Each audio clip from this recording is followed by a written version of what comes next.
انسان ہے کبھی بھی پھسل سکتا ہے. میں نے ہمارے استاد سے ایک بات سنی تھی بچپن میں, جنہوں نے مجھے حفظ کرایا. کہا کہ ایک باپ اور بیٹے تھے, دونوں بڑے پکے حافظ تھے. باپ نے کہا مجھے قرآن پورا ایسا یاد ہے جیسے سورہ فاتحہ یاد ہے. بیٹے نے کہا مجھے تو پورا قرآن ایسا یاد ہے جیسے قل ہو اللہ کا سورہ یاد ہے, سورہ اخلاص کی طرح. باپ نے کہا چلو سناؤ دیکھتا ہوں. قل ہو اللہ واحد کا سورہ چھوٹا سا ہے, کوئی غلطی ہوتی نہیں اس میں. تو اس طرح اگر تجھے پورا قرآن یاد ہے اس کا مطلب ہے کہ کوئی غلطی نہیں ہوگی, کوئی خطا ہی نہیں ہوگی. میں سنتا ہوں. بیٹے سے ایک ہی بیٹھک میں پورا قرآن سننے لگے.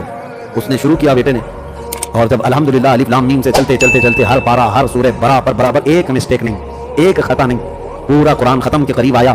پورا قرآن ختم کے قریب آیا, سورہ اخلاص میں پہنچا, قل هو اللہ احد اللہ الصمد لم یلد ولم یولد.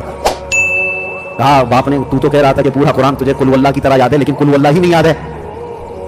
معافی طلب کی, اور اس کے بعد باپ نے کہا کوئی یہ دعویٰ نہیں کرے گا کہ قرآن کو اس طرح سے پڑھ لوں گا اس طرح سے پڑھ لوں گا. اللہ کی توفیق سے جو جیسا چاہے پڑھ لے. اللہ جس کو جتنی خطاؤں سے محفوظ رکھے, لیکن ہم معصوم نہیں ہیں. ہاں کسی کو اللہ محفوظ کر دے تو یہ اس کی عنایت سے, یہ اس کا کرم ہے. اللہ کریم ہم سب کو